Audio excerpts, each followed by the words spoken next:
Huling araw na naman ng trabaho. Sana naman makakuha agad ng bagong kliyente si Mang Jun. Malayo pang anihan eh. Hindi pa kailangan ng trabahador sa palayan. Bahala na nga. Maghahanap na lang ako kung saan pwedeng kumita. Karyo! May tumatawag sa akin? Saan yun? Karyo! Dito, oy! Teka!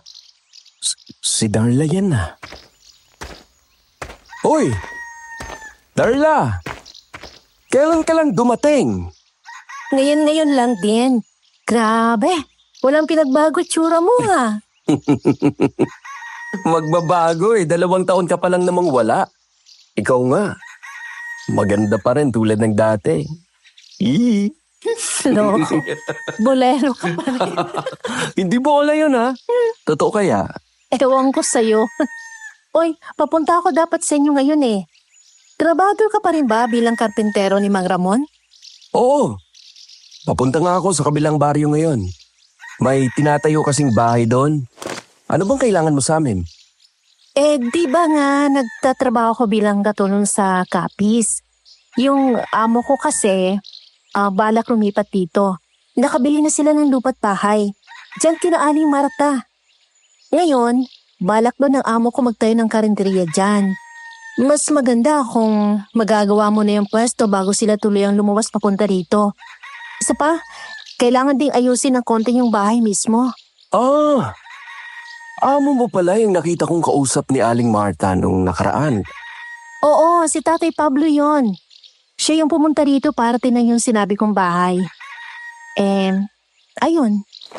Pwede ka ba? O si Mang Ramon? Para dun sa gagawing karinderya? Nako, saktong-sakto. Ngayon kasi ang huling araw ng ginagawang bahay sa kabilang baryo. Matatapos na yon. Huwag kang mag-alala. Kakausapin ko agad si Mang Ramon. Tapos babalitaan kita. Ayos ba yon? Talaga?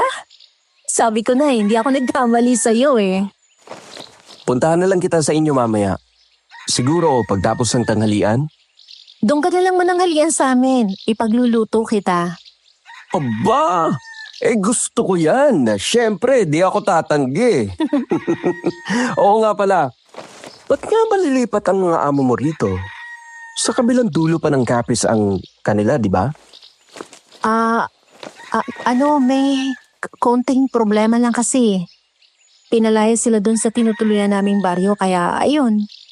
Ba't naman sila papalayasin? May nagawa ba silang masama? Wala. Ang babait na nila eh. Pero may kasi. Sige, sasabihin ko sa iyo, Karyo. Kilalang kilala kita. Matalik na kitang kaibigan simula ng mga bata pa tayo. Alam ko maputi kang tao. Pagtitiwala ako sa iyo. Teka. Mukhang seryoso yan ah. Ano ba yun? Si Nanay Esther kasi, yung asawa ni Tatay Pablo, may karamdaman. Kakaiba ang kalagayan ng kanyang katawan. Ayun, pinaratangan ng mga taga-baryo na aswang siya. Aswang? Ba't naman siya paparatangan ng ganun? Dahil sa karamdaman niya? Ay, mahirap ipaliwanag Karyo. Siguro, maiintindihan mo na lang kapag nakita mo na siya. Darla, pasensya na sa tanong ko ha. Pero, sigurado ka bang hindi totoo ang paratang sa kanya? Katulungan nila ako, di ba? Sa kanilang bahay at kahit sa kanilang tindahan sa palengke doon, kasama nila ako palagi. Hindi aswang si Nanay Esther. Nakakakain naman siya ng may bawang, asin, o kalamansi nang walang problema. Hindi rin takot sa krusipio. Madasalin pa nga sila mag-asawa eh. Sige, paniniwalaan kita. Yun! Mapagkakatiwalaan ka talaga.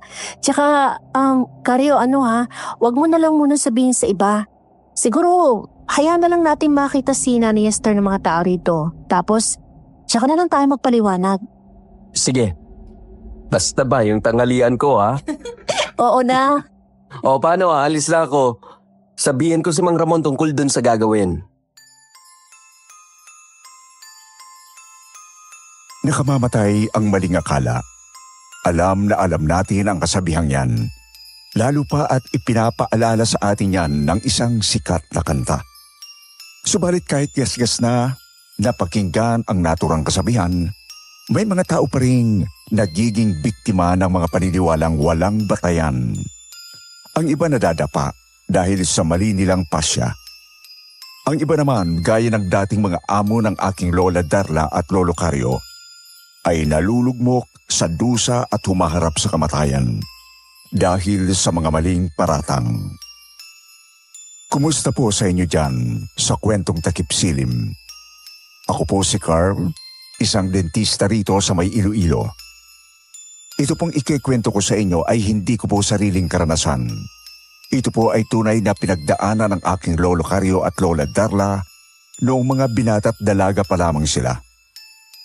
Dekada 50 pa po ito nangyari sa isang baryo sa Antique. Kakauwi pa lang noon ng dalagang si Darla galing sa Capiz. Lumuwas kasi siya ng maulila matapos mamatay ang kanyang ama. Pinalad naman siyang naging kasambahay sa negosyanteng mag-asawa. Kinausap ng dalaga ang kababatang si Carlo para sa balak ng mga amo na magtayo ng karinteriya sa kanilang lugar. Nagkakarpintero po kasi si Carlo noon para sa isa nilang kabaryo. Tumatanggap sila ng mga proyekto sa iba't ibang lugar at nagbebenta rin ng gawang kahoy na mga muebles. Tinanggap naman ng amo ni Carlo ang nasabing gawain. Sila nga ang umayos sa nabiling bahay ng mag-asawa. Sila rin ang nagtayo ng bagong karinderya sa bakuran lang din ng bahay. Magandang umaga po. Kayo po ba si Mang Pablo? Oo, ako nga. Ikaw siguro si Carlo, yung kaibigan ni Darla. Opo, ako po si Carlo. Ikinagagala ko po kayong makilala. Eto naman po kaibigan ko si Erning. Anak siya ng amo ko sa pagkakarpentero. Kumusta po, Manong? Maayos po bang biyahe nyo? Kumusta rin sa inyo, Hiyo? Oo, maayos naman ang biyahe namin. Nauna lang ako rito para tignan ang pinapagawa ko. Eto po, Manong. Patapos na po. Inaayos na lang yung bubong. Kasunod din ay ilalagay ng pinto at mga tabla sa bintana. Yung mga mesa at upuan naman para sa karinderya. Huwag din na pong alalahanin. Meron na po. Ipapasok na lang dyan kapag tapos na ang lahat. Ba, ang bilis niyong kumilos ha. Wala pang 2 buwan tapos na kayo. Tapos, kita kong pulido pa ang trabaho ninyo. Siyempre po. Kailangan paginihan para mas dumami pa ang kliyente ni Bossing. Oo nga po pala, Mang Pablo. Nasaan po ba si Darla at ang asawa ninyo? Pinatuloy ko muna roon sa bayan. Muna lang talaga ako rito para tignan kung pwede na ba kaming lumipat. Nasabihan ka na ni Darla tungkol sa kalagayan ng asawa ko, hindi ba? Opo. Kalagayan? Ano pong meron sa asawa niyo, Mang Pablo? May kakaibang karamdaman ng asawa ko. Hindi sa mga kilos ng maayo. Tapos, kakaiba rin ang itsura ng maraming bahagi ng kanyang katawan. Pasensya na po sa tanong pero bakit po nagkaganon ang inyong asawa? Walang nakakaalam ng eksakto kung bakit. Noong una naman ay maayos naman siya. Tapos siguro, nung magsasampung taon na kaming kasal, tsaka nag-umpisa ang mga pagbabago sa kanyang katawan. Kahit ang mga doktor ay wala ring maibigay na maayos na paliwanag at lunas. Hayaan niyo po, Manong. Pag natapos ng itayo itong karinderya ninyo, tutulong na rin po ako sa paglilinis para malipatan niyo na agad ng walang problema. Tutulong tayo. Maayos namang magbayad itong si Mang Pablo eh. Oh, salamat. Salamat talaga sa inyong dalawa. Tama nga si Darla. Mabubuting tao kayo. Sabi niya, kayong dalawa ang unang-una naming dapat na pagkatiwalaan sa lugar na ito. Nako, wala ho yun. Maliit na bagay. Tsaka siguro mga 4 na araw mula ngayon, pwede na kayong lumipat. O 5 araw na lang po para sigurado tayo.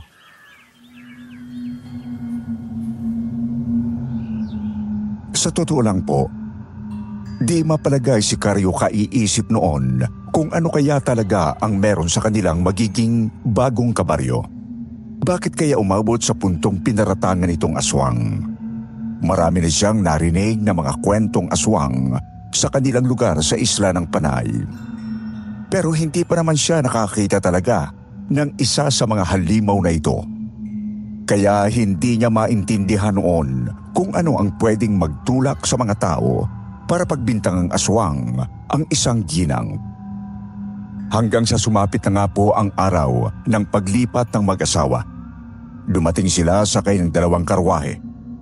Tandaan po nating 1950s pa po nito at medyo malayo sa malaking kalsada ang baryo.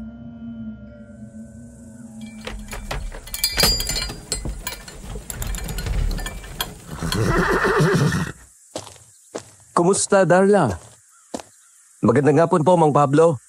Tulungan ko na kayo magpasok ng mga gamit ninyo sa loob. Siguradong napagod kayo sa biyahe. Kumusta, Karyo? Uy, Ernie, andito ka rin pala. Oo. Naisip kasi namin ni Karyo na baka kailangan niyo ng tulong sa pagpasok ng mga gamit. Naku, salamat naman sa inyong dalawa.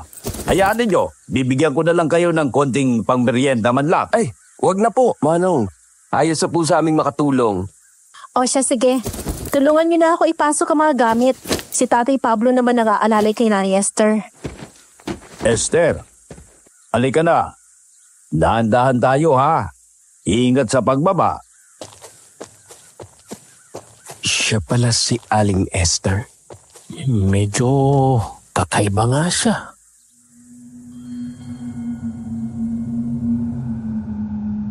Unang kita pa lamang ni Karyo kay Nanay Esther ay agad na niyang naunawaan kung bakit pinagbibintangan itong aswang. Kakaiba po pala kasi talaga ang itsura at kilos nito.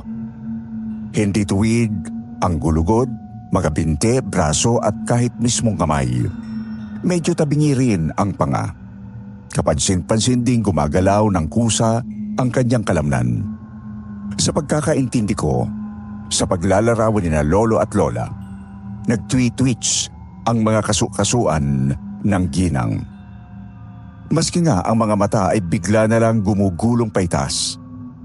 Hindi niya kontrolado ang mga galaw na ito at nahirapan din siyang pigilan. Kaya naman minsan bigla na lang ding napapahinto ang ginang.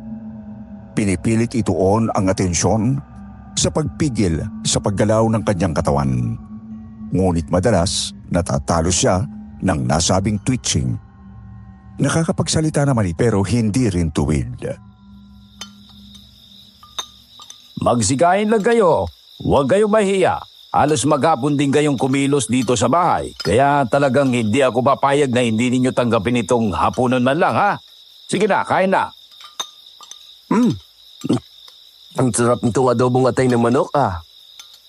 Kasama ba ito sa ibinibenta ninyo sa karinderya, Darla? Oo. Si Tatay Pablo nagturo sa akin ng ganyang pagkakaluto. Kung ganitong kasasarap ang ibebenta nyo, Manong, garantisadong bebenta sa buong baryo ang karinderya nyo. Sana nga ganon. Ano ng papangalan ng dalawa? Ako po si Karyo, Manang. Ito naman po si Erning. Mga kababata po kami ni Darla. Maraming salamat sa inyo. Sana mabait din iba dito sa baryo nyo. Marami naman pong mababait na mga taga dito sa amin. Hindi naman po siguro nila kayo gagalawin. Hindi naman kayo masamang tao eh. Marami ngang mababait dito sa atin pero palagay ko ay kailangan din silang iwasan. Kailangan iwasan. Sino bang tinutukoy mo, Ernie? Sino pa ba? Hindi yung mga kabanal-banal dito sa atin. Yung mga nalulunod sa kung ano-anong paniniwala. Inaasahan ko na nga na may mga ganyan din dito. Mga ganyang tao rin kasi mismo nagpalaya sa amin doon sa pinanggalingan namin. Pero naiintindihan ko naman sila. Paniniwala nila yon. mahirap nang baguhin. At sana lang talaga, hindi kami mapipilitang mag-alsabalutan muli. Masyado na akong nasasaktan para sa aking mahal na asawa. Huwag kayo mag-alala, Manong. Kung may mga ganun man dito, kakampi ninyo kami. At tama yun, Mang Pablo. Kaibigan nyo kami. Yung mga manghuhusga sa inyo, sabuyan natin ang asin. Malay nyo, sila pala ang mga totoong aswang, di ba? Sira. Salamat uli sa inyong dalawa. O sige na, ituloy nyo na ang pagkain. Magsabi lang kayo kung gusto nyong magdagdag. Meron pang natira sa kawali, oh. Pagod man ay masaya silang naghapunan noong gabing yon, Sir Wilmore. Nakita kasi ni Nacario na mabubuting tao talaga ang mag-asawa. Hindi nga lang nila maiwasang mangamba tungkol sa mga mapanghusgang nasa paligid. At ang hindi alam ni Cario, kasama pala roon ang isang taong malapit sa kanya.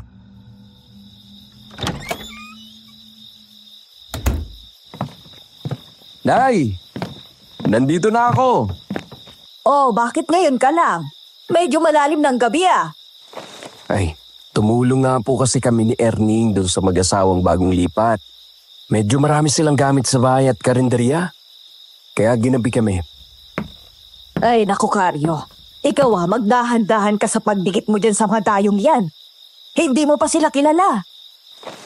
Nay, wag po kayo mag-alala. Mababait po si Mang Pablo at Aling Esther. Anong mabait bang sinasabi mo? May nakapagsabi sa akin. Kaya raw lumipat ang mga yan dito, kasi pinalaya sa kanilang baryo. Ang sabi pa, aswang daw ang Esther na yan. Siguro nga, mabait sila sa'yo kasi bago pa lang sila dito. Tapos magugulat ka na lang, bigla ka na lang sasakmalin. Masyado kayong nagpapaniwala sa mga walang batayang chismis eh. Paano magiging aswang? Adobong atay ng manok nga hapunan namin doon. Kung aswang si Aling Esther, di sana. Namatay na yun sa asin at bawang. Hindi mo alam ang sinasabi mo, Karyo. Ang mga aswang ay mapanlin lang. Pwede nilang palabasing adobo ang kinakain nyo. Pero laman pala talaga ng tao yon. At kapag naparami ka ng kain, magiging aswang ka na rin tulad nila. Diyos ko naman, Nay. Kayo na nga rin mismong nagsabi, di ba? Hindi pa natin kilala talaga yung mag-asawa. Pero kung makapagsalita kayo, parang alam na alam ninyong buong buhay nila. Sayang talaga't hindi pa nakakauwi si Manang Narsing. Kung nandito yon, tsak na siya ang unang susuri sa mga dayo. O siya, sige na, kumain ka ng kalamansi. 7 piraso para sigurado. Nanay! Gawin mo na! Talagang susumay ka pang bata ka. Alam ni Cario na walang saysay ang makipagtalo sa nanay niyang sarado na ang isip. Kaya naman, sinunod na lang niya ang sabi nito. Kumuha nga siya ng 7 kalamansi sa kanilang kusina. Binalata ng mga ito. Binudbura ng asin at kinain. Oo yan. Masaya na kayo. Kumain pa ako ng 3 pirasong bawang para mas makasiguro kayong hindi nga aswang ang mag-asawa. Mabuti naman at hindi pa nila sinimulang maghain ng mga lutong may sumpa. Ewan ko sa inyo. O Karyo, saan ka pupunta? Sa labas, matutulog. Bakit ka naman dyan sa labas matutulog? Hoy, ano ka ba? Baka kung ano pang mangyari sa'yo dyan. May aswang pa naman sa baryo ngayon. Aswang yung mukha ninyo. Noong gabing yon ay sa may kakahuyang po natulog ang binata. Rinding-rindi kasi siya sa mapanghusgang mga salitang lumalabas sa bunganga ng kanyang nanay Mirna. Lumipas po muna ang 3 araw bago nagbukas ang karinderya, Sir Wilmore. Nagpahinga pa kasi ng 1 araw ang mag-asawa at si Darla matapos namili ng mga kailangan. Si Cario naman ay nagpaalam muna sa kanyang among si Mang Ramon. Hindi na muna siya sasama sa pagtatrabaho bilang karpentero. Kailangan kasi ng isa pang tauhan sa nagsisimula pa lang na karinderya. At gaya nga po ng sinabi ni Erning, agad pumutok ang karinderya sa baryo. Ilang araw pa lang itong bukas ay marami nang tumatangkilik na mga taga-baryo. Pati mga tao sa mga karatig lugar ay kumakain na rin doon. O may mga bulong-bulungan pa rin tungkol kay Aling Esther. Pero natabunan na ito ng kabaitan ng mag-asawa. Subalit isang araw ay bigla na lang ding nasira ang pagiging payapa ng bagong karinderya sa baryo. Mabuti at kinakaya pa naman niyang magbilang ng panukli, Pablo? Opo. Kahit paano ay kaya pa naman niyang kumilos. Ayaw rin kasi niya ng walang ginagawa at nakaupo lang maghapon. Eto na ang sukli. Salamat, Esther, pero dyan na lang yan. Sarap din kasi ng tanghalian ko rito. Sige na, tanggapin niyo na po. Hindi na. Kunting tulong ko na lang sa inyo. Sige, bawa na ako ha. Bukas ulit. Ayos, Manong. Dami ulit nating customer ngayon Oo nga eh. 4:00 pa lang ng hapon ay paubos na ang tinda natin. Karyo? Oh, ano nangyari sa'yo? Ba't namumutla ka? Si Manang Narsing, parating. Nako, problema to. Siguradong pumunta rito yan para magmatsyag. Narsing? Sino ba yun? Siya po yung albularya ng baryo, Tay Pablo. Wala siya nung nakaraan kasi pumunta raw ng Iloilo tapos heto't nakauwi na nga. Ang tanong dyan totoo ba ang kakayanan niya bilang albularya? Kasi kung oo, mabilis niyang mananamang hindi aswang ang asawa ko. Sana nga ganun. Nako, ayan na nga. Magandang hapon. Kayo ba yung mga bagong lipat dito? Magandang hapon din. Opo, kami nga po. Ano pong sa atin? Pasensya na po, kasi adobong sitaw at bihon na lang ang natira sa paninda namin. Naubos na kasi yung iba Hindi ako nandito para kumain. Pero bigyan niyo ako ng konti niyang adobong sitaw at bihon. Kahit tig-iisang kutsara lang. Labo niyo naman, Manang. Di kayo kakain pero kukuha kayo na tig-iisang kutsara nito. Huwag kayong mag-alala. Babayaran ko. Sige na. Sige po. Sandali lang at ikukuha ko kayo.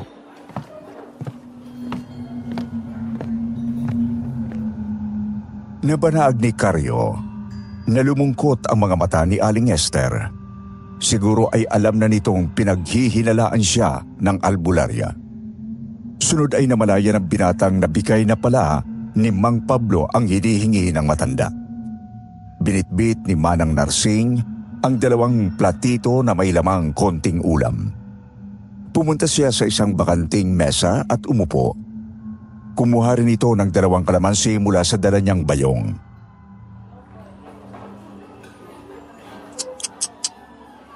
Mukhang alam ko ng binabahalak ni Manang Narsing. Sinusuri niya kung may pang yanggaw ba ang binibenta nating pagkain. Wala siyang mapapala dyan. Kasi malinis naman ang pinapakain natin sa mga tao. Teka, lalapitan ko. Uy, Karyo! Huwag kang magsisimula ng gulo ha. Huwag kang mag-alala, akong bahala.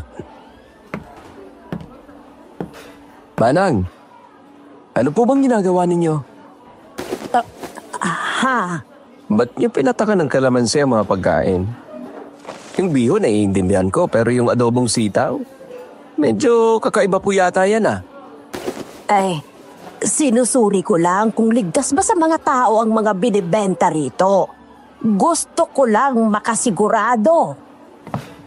May nadiskubre po ba kayong kakaiba, Manang? Wala naman. Mukhang malinis naman itong binibenta ninyo. Manang, Alam ko po ang ginagawa ninyo. Kasi nakita ko na rin niyang ginawa ng mga namaratang sa amin dati. Pero huwag kayong mag-alala. Naintindihan ko po kayo. Alam kong nag-aalala lang po kayo para sa kaligtasan ng mga kababaryo ninyo. Kaya ako na po ang nagsasabi sa inyo. Hindi po aswang ang aking asawa. Hindi po kami mga aswang.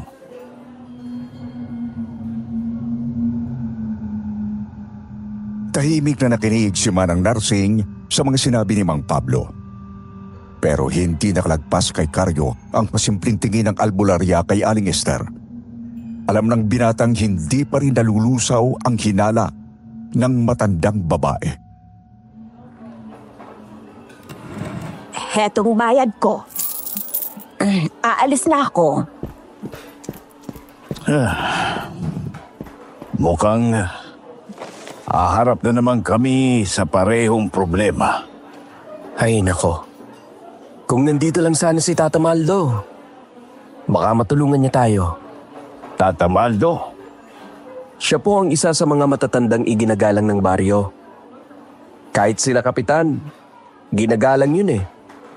Pero umuwi po siya sa kanila sa Negros. Mahigit 1 taon na rin po siyang wala. Hindi ko alam kung kailan babalik.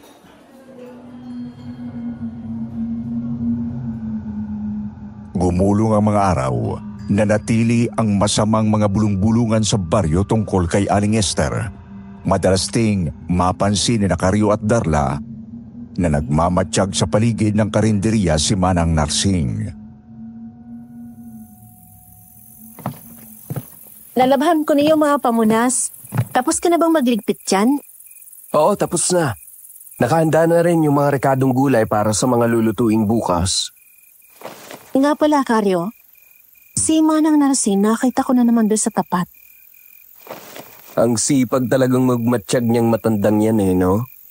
Magta3 linggo na yan. Kahit wala naman siyang napapala.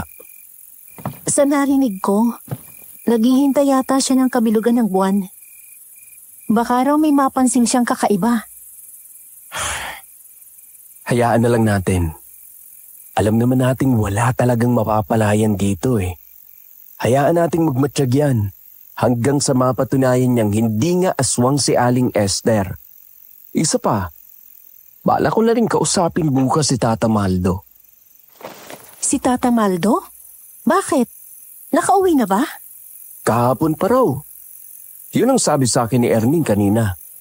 Ba't hindi yata agad kumalat ang balitang nakauwi na si Tatang? Yun nga eh. Maski sina Erning. Nagulat din daw nung makita si Tata Maldo. Alam mo na, malapit lang ang bahay ni na Erning sa kubo ng matanda. Pero basta, pupuntahan ko yun bukas. Sana lang talaga. Pakinggan ka niya. Nakilala natin yun na patas mag-isip at humusga. Kaya medyo panatag akong lumapit sa kanya. O siya, sige na. Alis na ako. Baka masermonan na naman ako ni nanay pag natagalan ako. Sige, ingat ka ha. Yun lang? Ingat lang? Wala bang pabaong halik man lang? Halikan mo tong sandok. Aray ko naman. Halik ka dyan. Di pa nga kita sinasagot eh. Umalis ka na. Oo na po. Katakot naman itong mahal ko.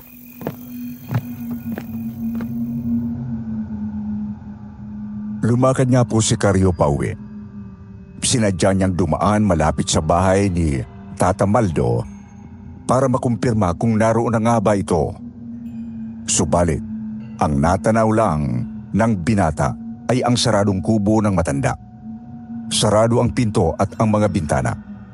Bagamat may lumulusot na kahel na liwanag ng lampara o kandila sa mga siwang ng dingding.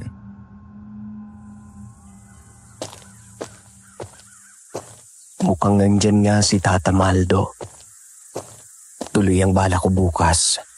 Sana talaga may magawa siya para protektahan ang mag-asawa. Kapag nagsalita ng di maganda ang albularya, siguradong magagatungan nun ang bulong-bulungan ng mga tao. Teka, sino yon? Si Tata Maldo ba yon?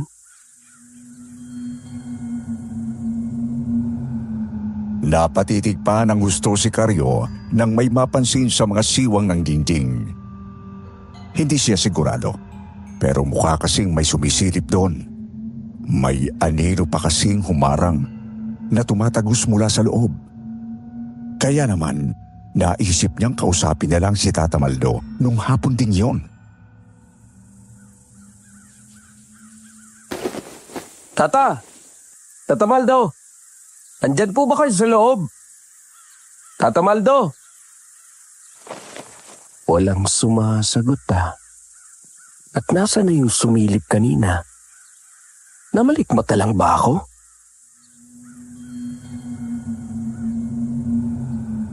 Hindi na maaninag ni Karyo ang sumisilip sa siwang ng dingding.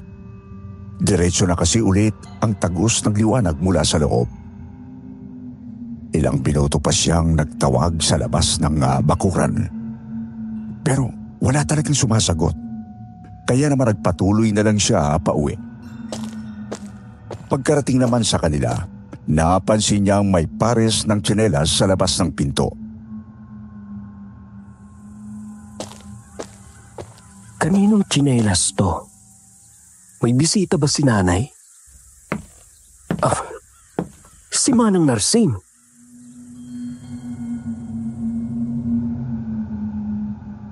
Sandaling natigilan ng binata nang maulinigan ang boses ng albularyo mula sa loob.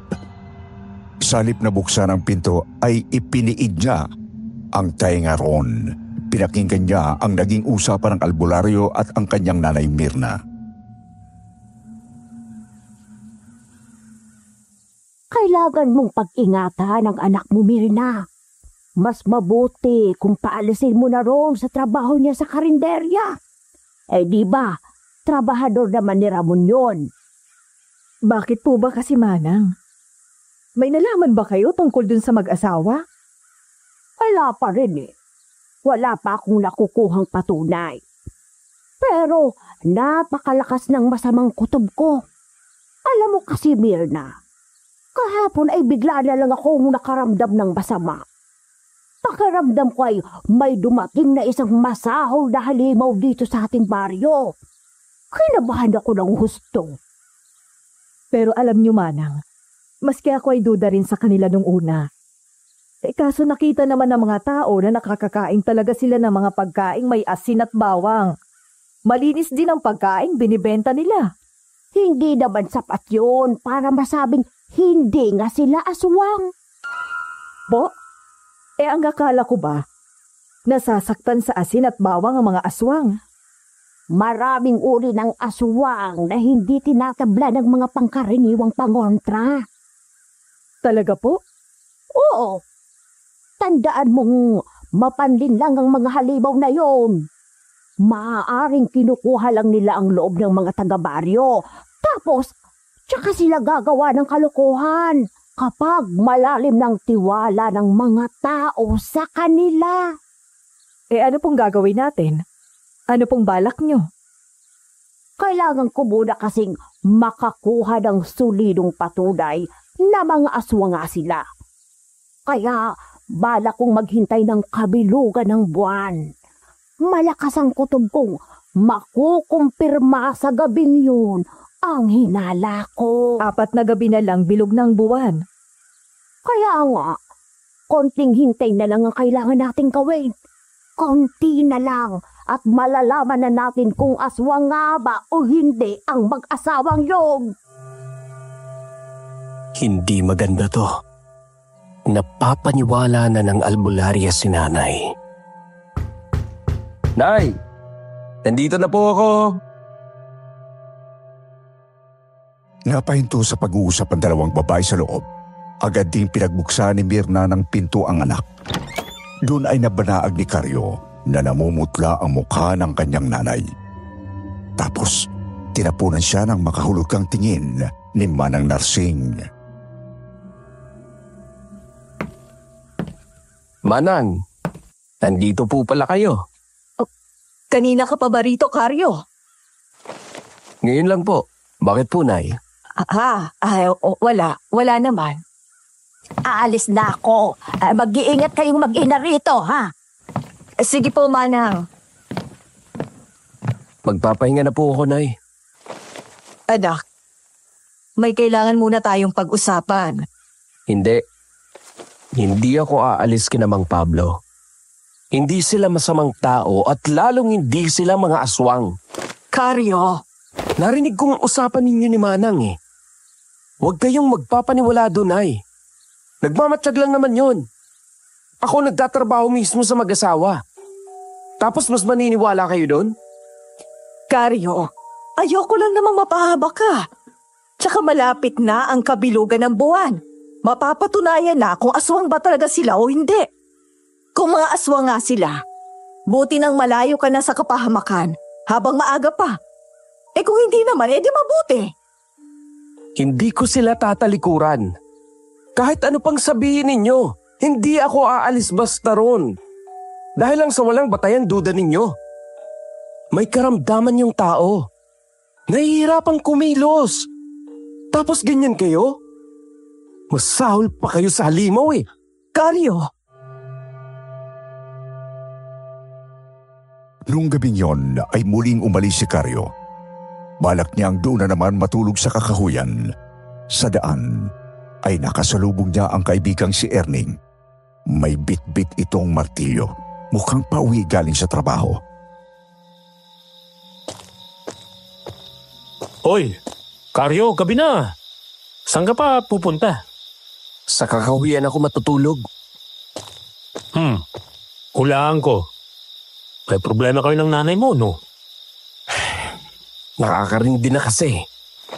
Wala na silang ginawa kundi paratangang aswang si Aling Esther. Kawawa naman yung tao. Nakakalungkot nga eh. Kahit sa mga trabahador ni tatay, medyo marami rin ang naniniwalang posibleng ang aswang si Aling Esther. Mukhang nalaso na yata ng albularya mga utak nila. Diyos ko naman, pati ba naman sila? Oo, pero wag kang mag-alala. Hindi ako kasama doon. Alam kong hindi masamang mga tao si Mang Pablo. Ano yun? Iyak ng baboy? Sino namang magkakatay ng ganitong palalim na ang gabi? Tignan siguro natin. Ha? Bakit naman? Hindi ko alam pero kakaibang kutob ko sa tunog na yun eh. Sige, tara. Doon. Mukhang doon galing yung tunog kanina.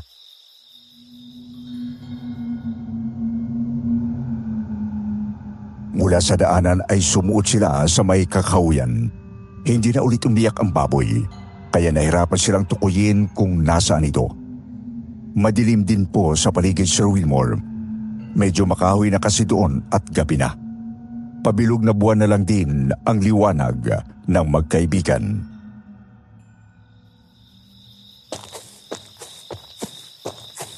Hindi na talaga tumunog ulit. San kaya talaga yon? Hindi kaya ligaw na baboy lang yun tapos may nakasalubong na ibang mabangis na hayop? Ewan ko. Siguro. Erning doon. May naaanay na gakong tao ron.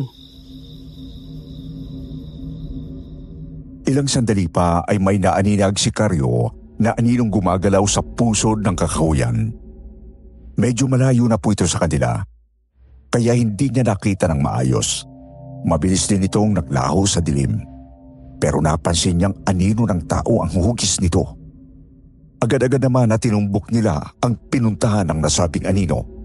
At doon ay nagtaka sila sa napansin. Nasaan na kaya yun? Dito lang yung sumota. Karyo, tingnan mo, dali. Ha? Anong meron? Dugo! Ba't may dugo dyan sa ugat ng puno? Ewan, pero mukhang dugo ng hayop. Di ko nga lang masabi kung anong hayop eksakto. Erning, tumingin ka doon. Doon sa taas ng isang puno. Saan ba? Anong nilalang yan? Hindi masabi ng magkaibigan kung ano ang nakita nila Sir Wilmore, basta nakatungtong ito sa isang makapal na sanga ng puno. Madilim. Kaya mga mata lang nito ang nakikita nila. Kulay dilaw ang mga iyon at kumikinang gawa ng liwanag ng buwan. At sa isang iglap, bigla na lang din yung naglaho sa kanilang paningin. Nasaan na yun? Nawala. Namamalikmata lang ba ako? Hindi ka na malikmata, Karyo. Kitang-kita ko rin yun eh. Paris ang dilaw ng mga mata. Nakatitig sa atin. Anong klaseng hayop kaya yun? Hindi naman mukhang kwago. Sigurado akong kamukha ng anino ng tao yun. Hindi natin masasagot yan. Ang sigurado ko lang, hindi ligtas na matulog dito ngayong gabi. Uwi ka na lang muna siguro. O di kaya, sa amin ka na lang magpalipas ng gabi. Pupunta ako kay Mang Pablo. Inaalala ko si Darla at si Aling Esther. Pwede rin. Doon ka muna. Pero kung pupunta ka sa amin, katukin mo lang bintana ko para hindi ka habulin ng itak ni tatay. Alam mong ayaw nun na nabubulabog ang tulog niya. Kabado man ay lumakad nga po ito sa Karyo pabalik ng karinderya.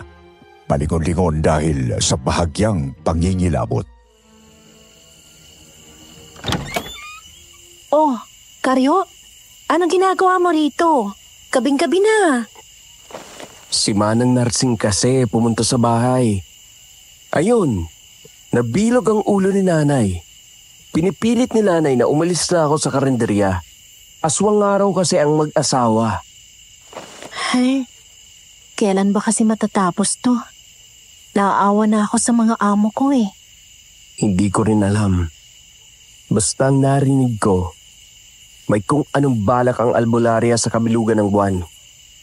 4 na gabi mula ngayon, dun daw niya kukumpirmahin ang hinala niya. Wala silang makukumpirma kasi nga di naman talaga aswang si Nanay Esther. Sana lang, tumigil na sila pag wala silang napala sa gabing yon. Yun ang ipanalangin natin. Oo nga pala, huwag mo munang banggitin yung kina Tatay Pablo ha. Baka malungkot at mag-alala naman sila eh. Atin-atin na lang muna to ha, tapos maging handa tayo kung ano man ang mangyari sa gabing yan. Mas mabuti nga yung naisip mo. Teka, sa kakahuyan ka matutulog ngayon? Yun ang gawain mo kapag may tampuhan kayo ng nanay mo, di ba? Yun nga sana eh.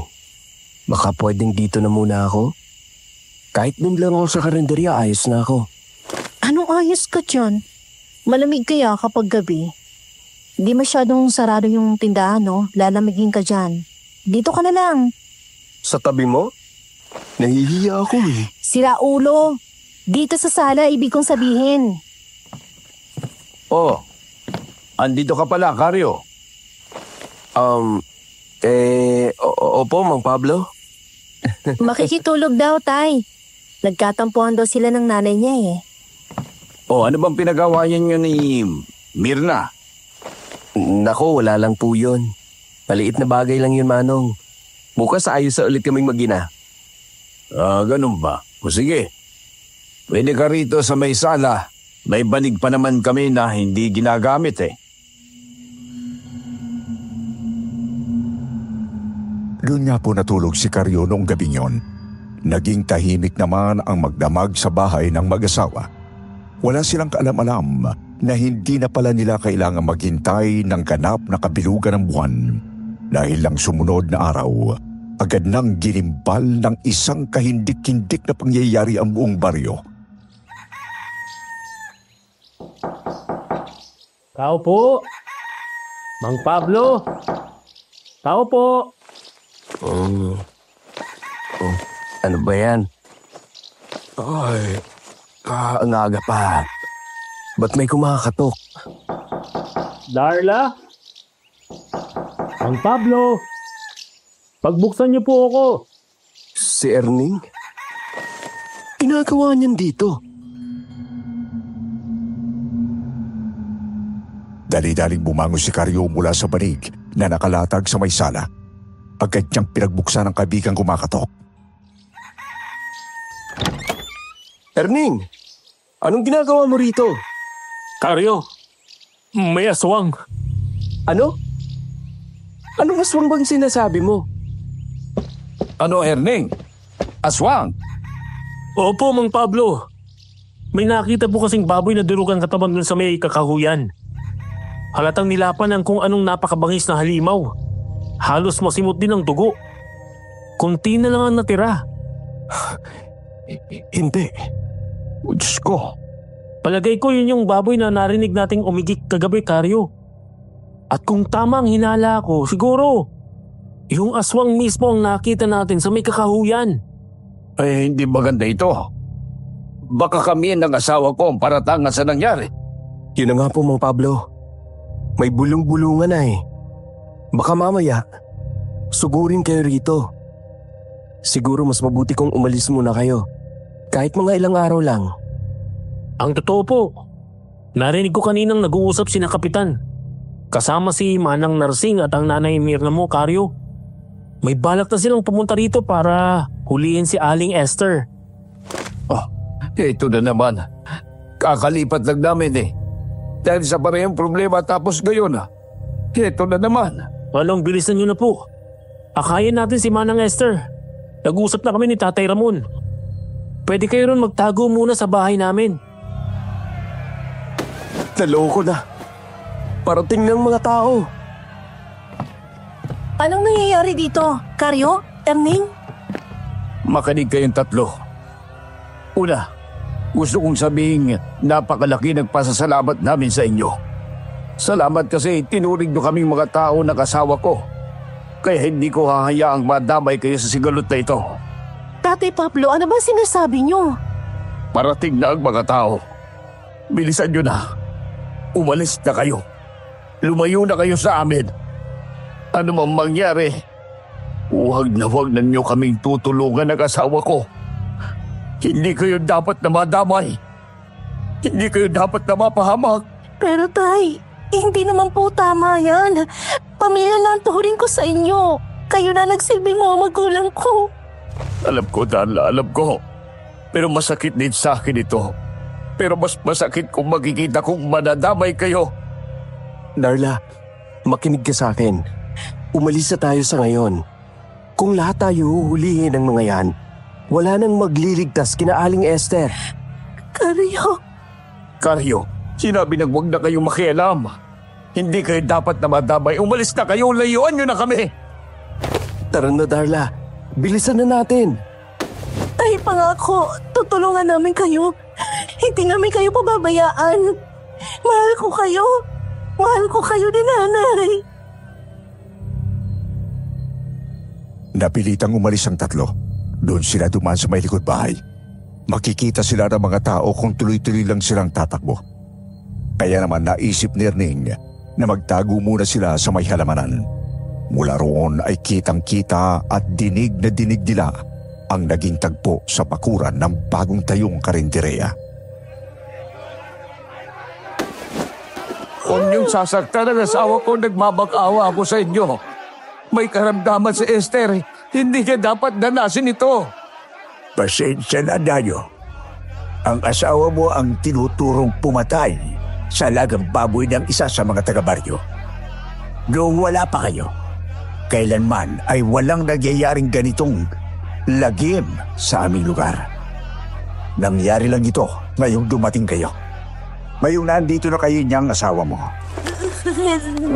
Hindi ako aswang. Nagkakamali kayo. Hindi po kami masasamang tao ng asawa ko. Kahit makainin niyo pa kami ng asin, bawang o kalamansi, gagawin namin. Kung kinakailangan uminom din kami ng banal na tubig, ay hindi po rin kami tatanggi. Pakiusap lang. Huwag niyo pong sasaktan ang asawa ko. Huwag kayong magpapaloko sa kanila, Tata Maldo. Hindi lahat ng aswang ay tinatabla ng mga ganong pangontra. Mapandin lang ang mga halimaw na yon. Pero teka sandali. Narsing, ikaw ba ay may matibay na patunay na aswang itong si Esther? Wala po, Tata Maldo. Pero bukas ng gabi, kabilugan ng buwan, siguradong may epekto yun sa kanila. Sige, ganito na lang. Mag-iimbestiga muna tayo. Pero Tata Maldo, delikado kung patatagalin pa natin. Baka mamaya niya may masaktan ng tao dito sa baryo. Naiintindihan ko, Mirna. Pero hindi rin naman tamang basta na lang natin hulihin ang isang tao dahil lang sa hinala. Kailangan muna nating mapatunayan kung totoo ba ang mga paratang o hindi. Kaya ganito ang gagawin natin. Ikukulong muna natin itong mag-asawa. Dito na lang siguro sa kanilang karinderya. Tapos pabantayin natin sa mga tanod. Ayos na ba sa inyo yon? Sige ho! Ang mahalaga ay hindi na makapaminsala at makapanakit ang aswang.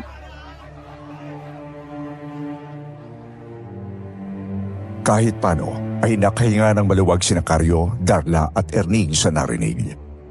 May panahon pa sila para mag-imbestiga at patunayang hindi nga mga aswang sina Mang Pablo at lalo na si Aling Esther. Maingat silang lumabas sa pinagtataguang halamanan at saka sumuot sa makapal na bahagi ng kakahuyan para mag-usap. Ano nang plano natin? Hindi pwedeng wala tayong gawin. Oo, sigurado tayo na hindi nga aswang mag-asawa.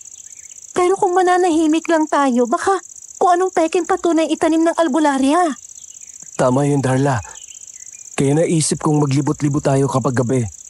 Simulan natin mamaya. Subukan natin hanapin yung halimaw na pumatay sa alagang baboy. Teka, Karyo. Alam kong yan ang tamang gawin pero medyo malaki rin tong bagyo natin ah. Paano naman natin mahanap yung totoong aswang? Ang totoo, hindi ko rin alam eh. Isa pa nga pala, saan ka pwede magtago, Darla? Baka kasi hulihin at ikulong ka rin ng mga taga-baryo. Delikado rin kung doon ka magtatago sa lumang bahay ng pamilya mo. Siguradong doon ka unang hahanapin ng mga tao. Tsaka medyo sira-sira na rin yung bahay na yun.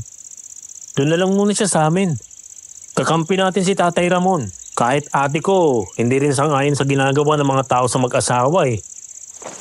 Ayos lang ba sa'yo yun, Darla? Sige, ayos sa akin. Palagay ko nga, maganda rin doon tayo magtagpo sa bahay ni na Erning. Ha? Bakit naman?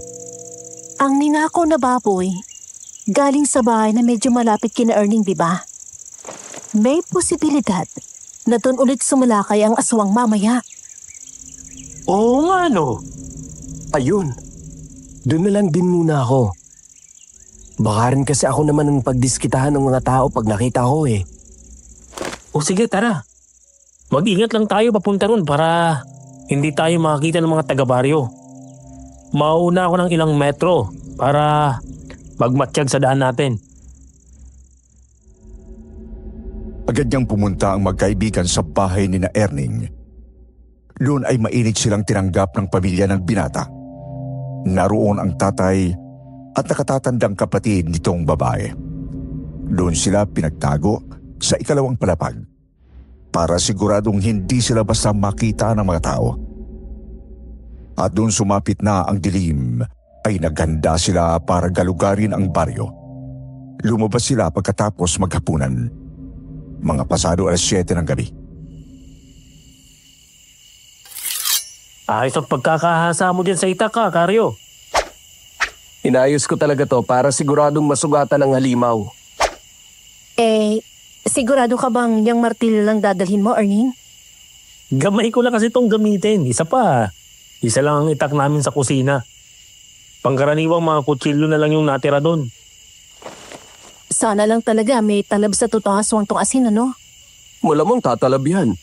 Sa pagkakaalam ko kasi, bihira ang mga aswang na hindi tinatabla ng mga pangontra. Hawakan mo lang ng maigi ang supot ng asin. Pahira na lang din siguro natin ang asin niyang itak tsaka yung martilyo.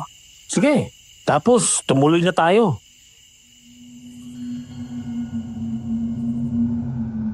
Nilakad ng tatlo ang madilim na daan. Pabilog na buwan lang ang liwanag nila. Hindi sila gumamit ng lampara o sulo kasi baka mapansin sila agad ng aswang. Una silang pumunta sa may-ari ng kinuhang baboy. Tahimik ang saradong bahay.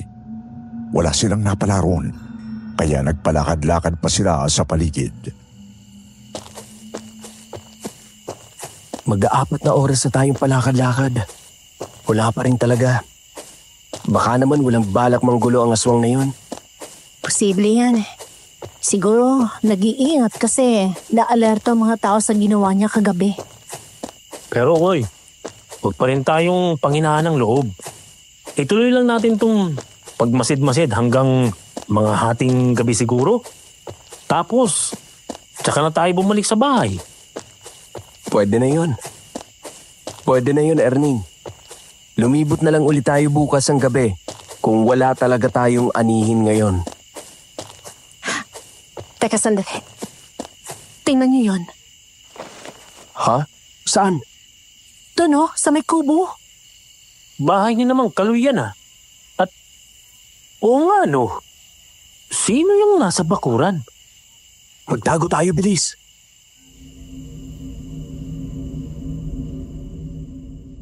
May balon malapit sa kanilang kinatatayuan, kaya doon kumubli ang tatlo. Tanaw nila mula roon ang bahay ng isa sa kanilang mga kabaryo na si Mang Kaloy. Napamaang na lamang sila ng masinaga ng buwan ang umaaligid sa bakuran ng nasabing kubo. Hindi. Hindi ako pwede magkamali. Ang mga matang yan. Yan yung nakita natin, Erning. Ano kayang gagawin niyang kinamang Kaloy?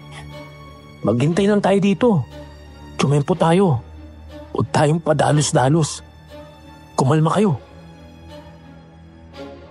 Pilit pinakalma ni Karyo ang sarili. Tubalit muli silang nagimbal na biglang sirain ng nasabing halimaw ang bintana ng kubo. Napakabilis ng pangyayari, Sir Wilmore. Namalaya na lang nilang may hinablot ang aswang mula roon. Kasabay ng pagtakbo nito ay nagsikawan ang mga tao sa loob ng kubo. Yung bata! Kinuha ng aswang yung bata! Darla, makinig ka. Sasalakayin namin ni Erning yung halimaw. Tumempo ka. Kunin mo yung bata at itakbo pabalik sa kanila. Bilis na natin! Hoy! Darla! Anak ng... Darla, bumalik ka rito! Erning! Tara na! Nagulat na lang sina Karyo at Erning na biglang tumakbo si Darla papunta sa daraanan ng aswang. Agad nila itong sinundan. Walang ano-ano nakita nilang sinabuya ng asin ng dalaga ang halimaw. Tulong! Tulungan niyo po ako! Sanglana! Karyo! Erning! Bilisan niyo! Kukunin ko yung bata! Oh! Nandiyan na! Eto sa'yo, aswang ka! Bata! Halika! Kumapit ka sa akin! Ate! Tulungan niyo ako! May halimaw! May aswang! Nataga ni Karyo ang kaliwang braso ng halimaw. Si Erning naman ay tinamaan ng martilyo ang kanang mata nito. Mabilis namang hinablot ni Darla ang bata at itinakbo pabalik sa mga magulang nito. Apo ko, Diyos ko, salamat sa inyo Salamat! Walang anuman po yan, Mang Kaloy. Aray ko, sakit mo na. Erning, ayos ka lang. Nasipa ng sugat ang halimaw si Erning at umalandra ito sa lupa. Dali-dali naman siyang inalalaya ni Karyo. Sunod na lang nilang namalayan, tumatakbo na palayo ang aswang. Nakakainis! Nakatakas yung demonyo! Ayos lang yon. Ang mahalaga ngayon, napatunayan ng hindi sinaaling ang ng aswang. Nakakulong sila ngayon Imposibleng sila yung hayop na yon. Ang kayong mag-alala, itistigo ko bilang kapalit sa pagligtas no sa apo ko. Itistigo ko, hindi sina Esther at Pablo ang aswang. Ibang gumagalang halimaw dito sa atin. At dapat yun lang hulihin. Yun! Ayos! Maraming salamat sa inyo kung gano'n, Mang Kaloy.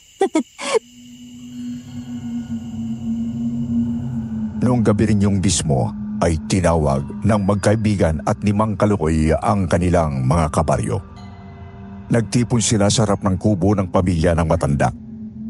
Ipinakita nila ang nasirang kubo. May nakita rin kakaibang mga bakas ng paa sa bakuran.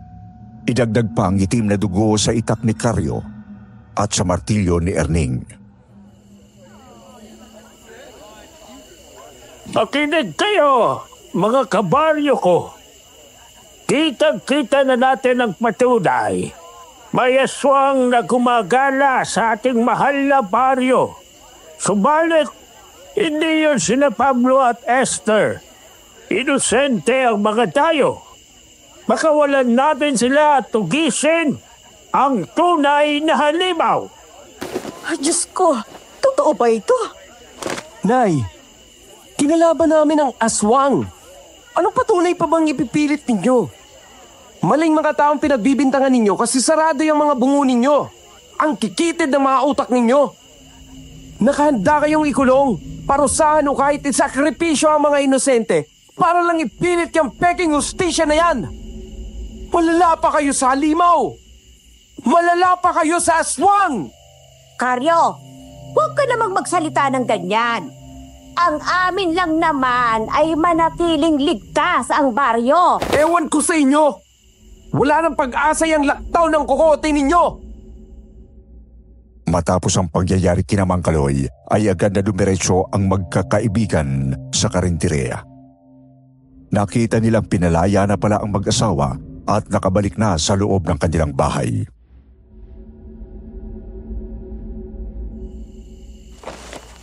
Di ba sinabi ko naman na huwag kayong makialam sa problema namin? Ipinahamak niyo pa ang mga sarili ninyo. Tatay Pablo, hindi namin kayang manahimik na lang. Hindi ko pwedeng hayaang maparusahan kayo dahil sa walang kabuluhang bintang. Ayoko rin naman kasing mapahamak kayo ng dahil sa amin. Pero, nagpapasalamat ako sa inyo. Ngayon lang, may mga tumanggap sa amin na ganito. Mula nang magkaroon ng karamdaman ng asawa ko Maraming salamat sa inyong tatlo. Maraming salamat sa inyo. Salamat. Salamat sa inyo, mga bata.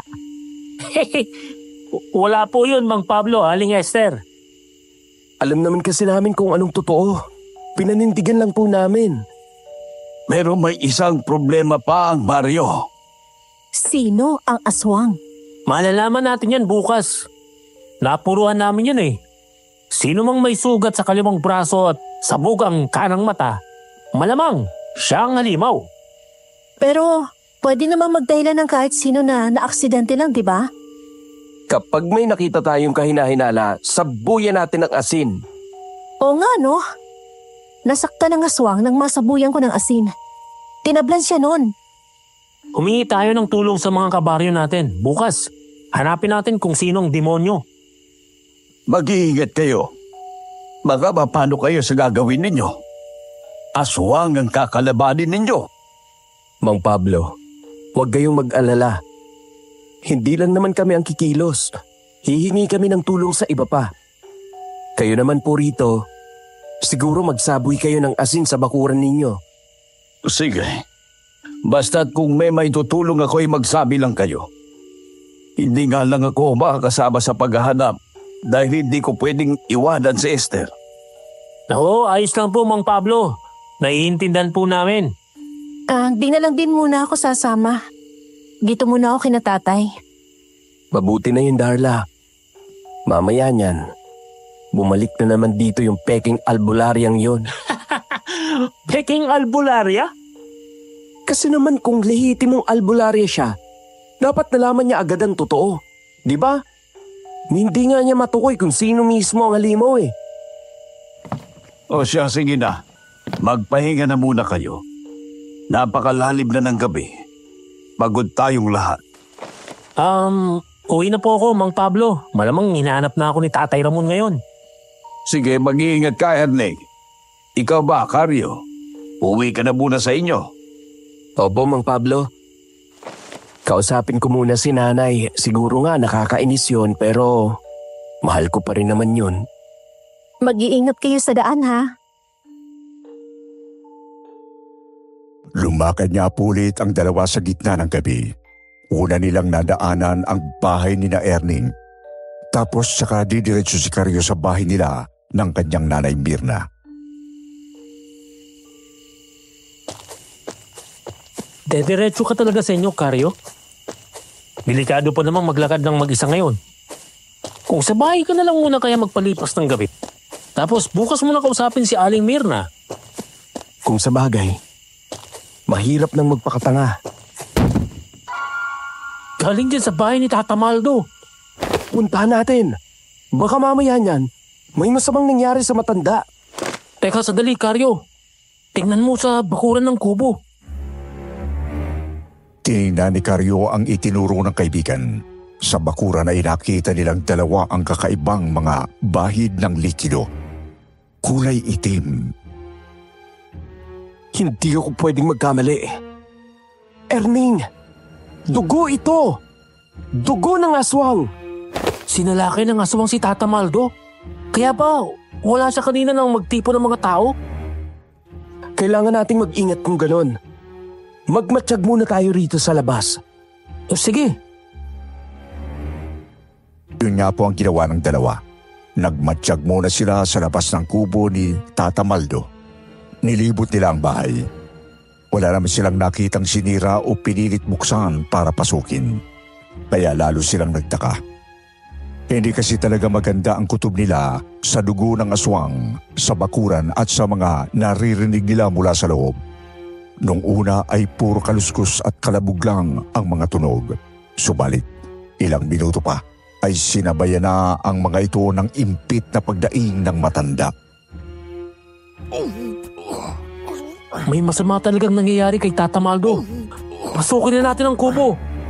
Sige, sabay nating tadyakan ang pinto. Handa ka na? Oo, handa na. Sige, heto na. 1, 2, 3. Yeah! Hindi! Tata Maldo! Naistatwa ang dalawa sa may pinto dahil sa kanilang nadatnan. Nakita nilang mag-isa lang ang matanda sa loob. Natatanglawan ito ng lampara sa may altar. Namimilipit sa may sulok. Walang anumang saplot at puno ng itim na balahibo ang buong katawan. Naninilaw rin ang isang mata nito. Ang isa naman ay nakasara at mukhang napinsala. Mga matang kilalang kilala ni Karyo at Erning. Tata Maldo! Ikaw ang aswang? Paano nangyari to? Mukhang hindi natin siya nakilala kanina dahil sa dilim. Tulungan niyo ako. Hindi ko ginusto ito. Tulong! Tulong? Anong tulong? Karne, bigyan niyo akong hilaw na karne. Kapag kumalma na ako, tsaka ko ipaliliwanag sa inyo ang lahat. Sige na. Habang napipigil ko para ang sarili ko. Paniniwalaan ba natin? Kumuha ka ng karne sa inyo, Erning. Malapit na lang ang bahay ninyo rito, di ba? Bilisan mo. Maghihintay ako rito. Babantayan ko yan. Oh, sige. Huwag kang maging pabaya, Karyo, ha? Patakbong umalis si Erning para kumuha nga ng hilaw na karne sa kanilang bahay. Si Karyo naman ay lumabas muna ng kubo. Bagamat pinagmamasdan niya ang namimilipit na matandang nasa loob ng kubo, hindi niya muna ito kinausap. Gustuhin niya man ay hindi ito makasagot ng maayos. Ilang sandali pa ay dumating na nga si Erning. May dalang isang buong buhay na manok pangkatay. Inihagis na iyon sa harap ng aswang. At walang ano-ano'y kinain nga ito ng halimaw. Pagkatapos noon ay nakita nilang kumalma na nga ang aswang. Unti-unti ring nagbago ang itsura nito. Nawala ang mga balahibo at ang paninilaw ng mata. Tata Maldo, ano po ba kasi nangyari sa inyo? Ba't kayo nagkaganyan? Bago ako magkukwento, gusto ko munang magpasalamat sa inyo. Kung ibang tao ang nakakita sa akin, malamang wala na ako ngayon. Naging isang mabuting pinuno kayo sa baryo. Kahit nung hindi na kayo ang kapitan ay nanatili kayong mabuting tao. Sabihin na lang natin, kilala namin kayo. Alam naming hindi kayo masama. Hindi ko ginusto ito. Kailanman ay hindi ko ginustong maging aswang. Pero nung umuwi kasi ako sa amin ay nahawaan ako. Nayanggaw ako. May isang dayo roon na nag-alok ng pagkain sa akin. Mabuti at ako lang ang nakakain noon. Pagkatapos ay nawala na ako sa sarili ko. Pamilya ko mismo ang nagsabing naging halimaw ako. Sinubukan pa akong gamutin ng albularyo roon. Pero hindi rin tumalab ang kanyang ginawa.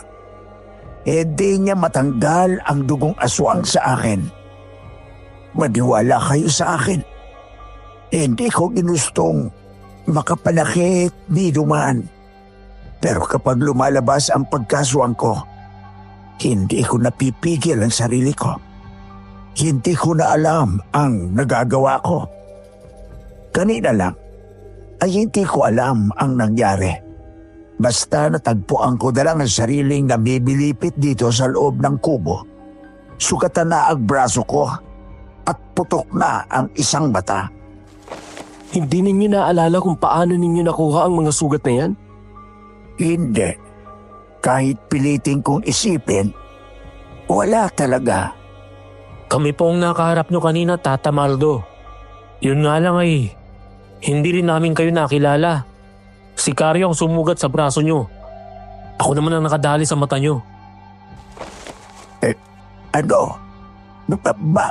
Bakit ninyo ba ako kinalaman? Ano bang ginawa ko? Nagnakaw na naman ba ako ng hayop? Kayong dalawa, hindi ba kayo nasaktan?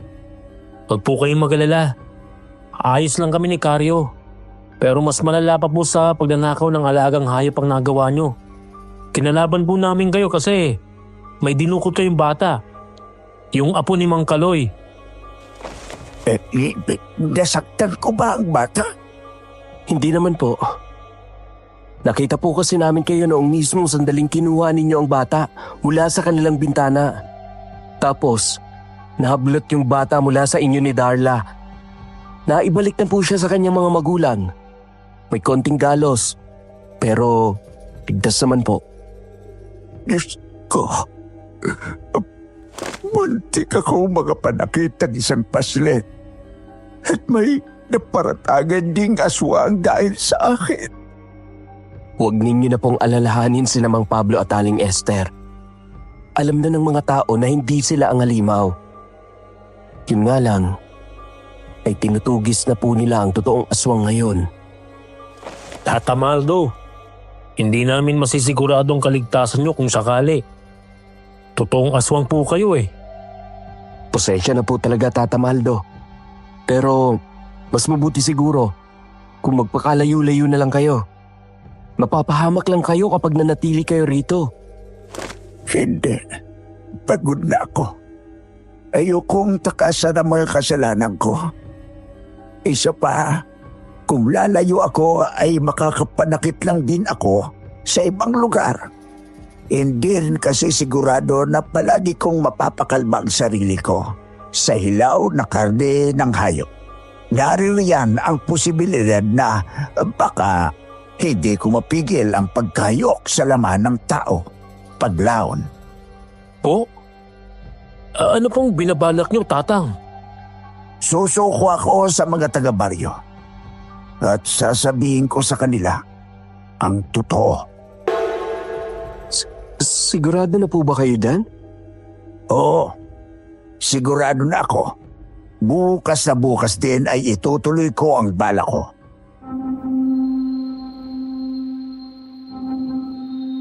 Umuwing balisa ang binatang sikaryo noon, Sir Wilmore. Alam na alam niya sa sariling tama ang pasya ni Tata Maldo. Subalit hindi lang manguya ng kanyang isip kung paano naging isang aswang ang matanda.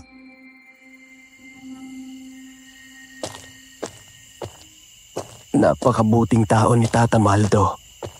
Tinitingala nga siya ng mga taga-baryo eh. Maski mga taga-ibang lugar. Ginagalang din siya. Kaya paano naging isa siyang masamang nilalang? Ganun pa talagang nangyayari kapag nahawaan ng pag-aswang? Kahit ang isang mabuting tao? Pero tama na rin siguro ang desisyon ni Tata Maldo. Wala na rin ako maisip na mas maayos na solusyon para tapusin ang lahat eh.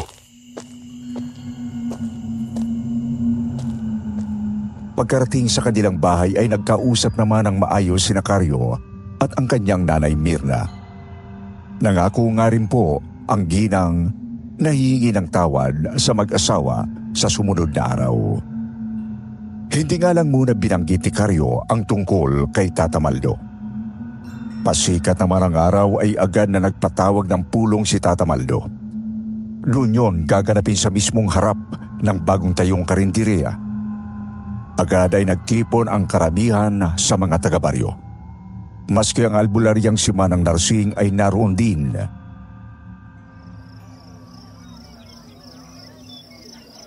Magandang araw po, Tata Maldo. Bakit po ba kayo nagpatawag ng pagtitipon dito? Huwag kang matakot, Pablo. Ako ay may malagang sasabihin sa mga kabaryo natin. Ano ho ba yon, Tatang? At saka, ano pong nangyari dyan sa mata ninyo? Bueno, magandang umaga sa lahat. Salamat sa inyong pagtugon sa aking panawagan. Pinatawag ko kayo dahil may mahalagang bagay akong sasabihin. Una na roon ay ang ipaalala sa inyo na hindi aswang sister. Napatunayan ninyo na kagabi, walang kasalanan ng mag-asawa. Inosente sila. Mali ang mga paratang sa kanila. Ngayon, hindi ba sinabi sa inyo ni Nakaryo at kahit ni Kaloy na tinamaan nila sa braso at isang mata ang aswang? Eto, sasabihin ko sa inyo, sa nakikita ninyo mismo, ako ang halimaw na yon. Seryoso ho ba kayo? Nang pumunta ko sa amin sa Negros, ay nahawaan ako ng pagkaswang. Sinubukan namin ng mga kamag-anak ko na ipagamot ako sa isang albularyo roon. Pero wala siyang nagawa. Sa takot na masaktan ang pamilya ko, ay bumalik ako rito. Subalit wala. Hindi ko pa rin makontrol ang sarili ko. Kapag nagiging aswang ako ay wala akong matandaan. May nagagawa kong mga bagay na mapanganib para sa iba. Kaya naman, hili-hiling ko sa inyo. Nakikiusap ako. Tapusin ninyo ako. Sundugin ninyo ang bangkay ko. Pero Tata Maldo, hindi namin yan magagawa sa inyo. Hindi ninyo magagawa sa akin dahil matagal ninyo akong kilala. Pero muntik na nating gawin sa mga dayong hindi man lang natin pinakinggan. Kaya, sige na, gawin ninyo na. Isa pa ay hindi na rin magtatagal ang buhay ko. Bago pumunta rito, ay uminom na ako ng malakas na lason. Anumang oras ay tatalab na ito. Kapag natumba na ako, pugutan ninyo ako ng ulo at sunugin ninyo ang bangkay ko.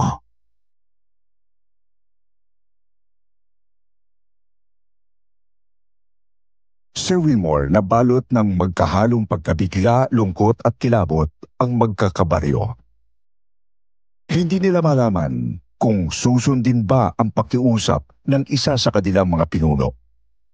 Subalit nang unti-unti na itong nabilipit dahil sa lason ay nag-alala para sa kanya ang mga tao. At nang tuluyan na itong bawian ng buhay, ay sinunod na lamang nila ang mga habilin nito. Simula po noon ay naging tahimik na ang baryo. Pinatawad ng mag-asawa ang mga tao. Sa katunayan nga ay kinuha pa nilang tauhan ang nanay Mirna ni Karyo. Sina Karyo at Darla naman ay nagkatuluyan. Sila nga po ang naging lolo't lola ko. Nakakalungkot nga lang na hindi kailanman nalaman kung ano ba talaga ang karamdaman ni Aling Esther. hanggang sa pagpanaw nito. Kaya naman ang ginawa ko, kinausap ko si Lola Darla. Pinakita ko sa kanya ang ilang mga pictures at